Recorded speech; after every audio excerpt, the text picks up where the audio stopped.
You can learn strategy, finance, leadership, but if deep emotional blockers are running the show, you will keep hitting the same invisible ceiling. Childhood does not stay in childhood. It walks into the office with us, into our leadership style, our confidence, in the way we make decisions. When we heal those early wounds, we unlock our true power in business and life. Hello everyone, welcome back to Psychology in Business. Victoria here, psychologist and businesswoman. In the previous video, we talked about 3 childhood experiences or traumas that often shaped adult behavior without us even noticing. Overprotection, excessive criticism, emotional neglect. I'm recommending to watch that video too. Today we continue with 3 more psychological patterns from our childhood that silently sabotage our success in business and life, especially leadership, decision-making, and confidence. And remember, understanding those patterns is not about blaming parents. It's about reclaiming the power and breaking through. The blocker number 1, or childhood experience or trauma, whatever you want to call it, is conditional love and approval. Usually we all talk about unconditional love and that it is so great to have it. However, many of us receive the opposite scenario, so conditional love. What does it mean? Typical parents' phrases could be something like, "Mom loves you only when you behave. Behave, then I will love you. Good kids don't do that. I expected more from you. Make me proud," or "Don't embarrass me." So the childhood message behind that is you are worthy only if you behave, perform in a certain way. What child feels in that situation? I'm loved for what I do, not who I am. Anxiety, fear of rejection, over-pleasing, identity confusion. And then we grow up like that and become businesswoman and businessman, and then it will look like overseeking what others will think about me. So previously it was mom, and now everyone around, and I have to think about them, what they will think about me.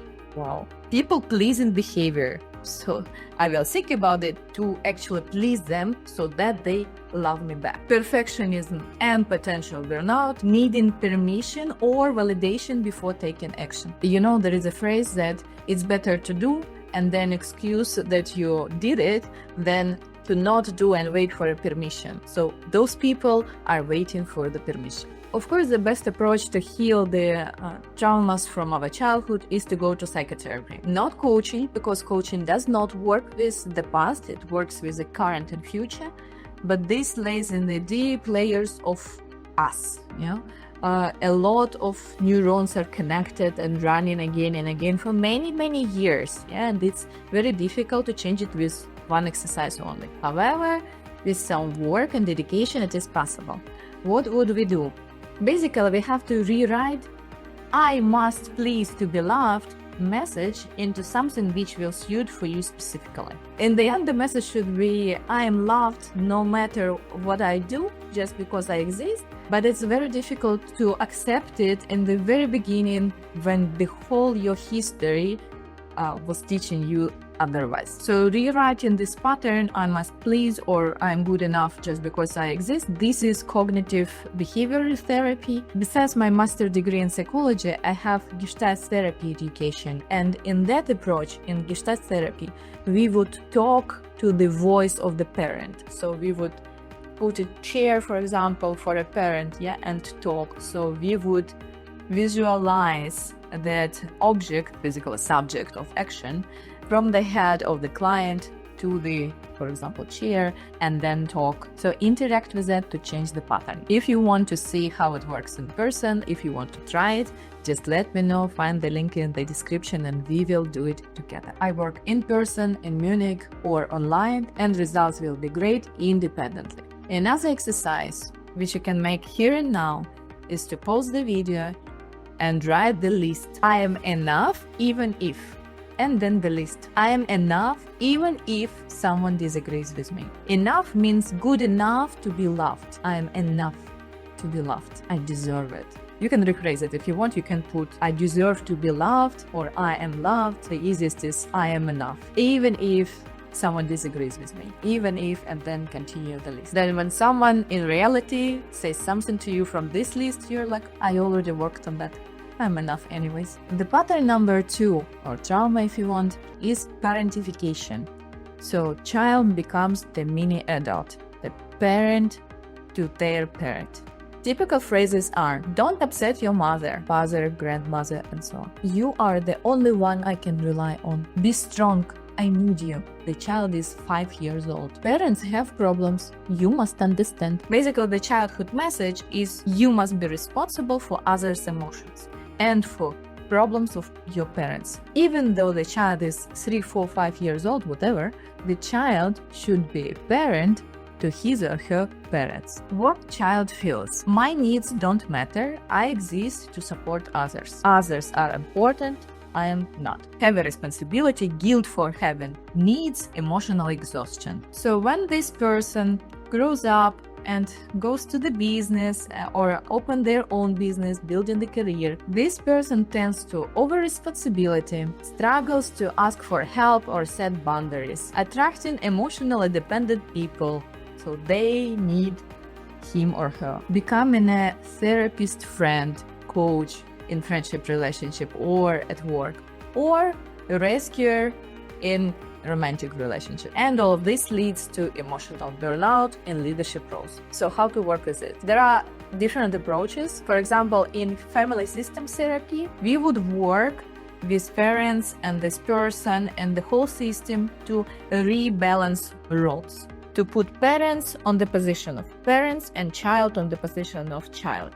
And the child does not jump and become the parent to his or her parents.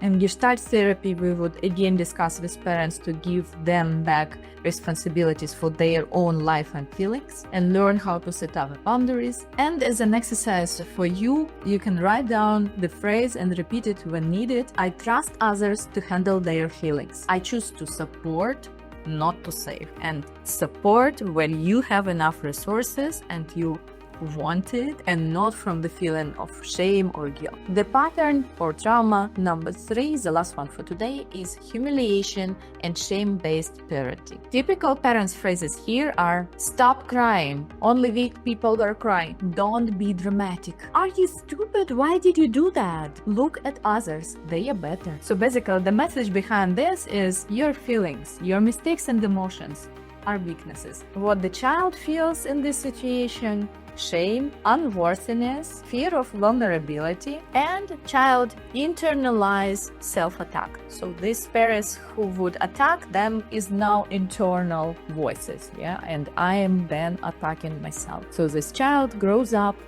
goes to the career, building businesses, and has very harsh inner critic. This person has imposter syndrome, you're not good enough, your mistakes are horrible, you're stupid. There is a fear of visibility and leadership, hiding emotions because only weak people can feel, or overcompensating success to avoid shame. So how to work with it? It should be big, complex work, I have to admit. Multiple aspects are here, so that we have to approach from different angles. It's very important to understand your feelings and learn emotions. So emotional intelligence here is very important, and it could be done in a training, like corporate training even, or one-on-one sessions, depends on your needs. And then again, working with those voices, so with parents in our head, which is now kind of internal voice and critic, and discuss with them why they wanted this and so on. So it's a deep work during the psychotherapy. Once again, I can support with emotional intelligence as well as with these psychotherapeutic exercises and approaches to change those patterns. However, right now, for you to try. So the exercise would be to stop and think about 3 moments every day. It's the best to create this book of success or I'm proud of. 3 points every day when I showed strengths and I was real, even if not perfect. So I chose to express myself in a real way, and that was great. If you recognize yourself in any of these situations, congratulations. Awareness is already healing. Those behaviors were only survival strategies which were relevant for that time. Now we turn them into the growth strategies. If you are ready to break those patterns, upgrade your emotional intelligence, and build a stronger inner foundation for success, reach out to me to book a private psychological session or request a training for your team. We will find the best format for you. If you found this video interesting, don't forget to like, subscribe, and share it with someone who needs it now. Thank you for watching and see you in the next episode.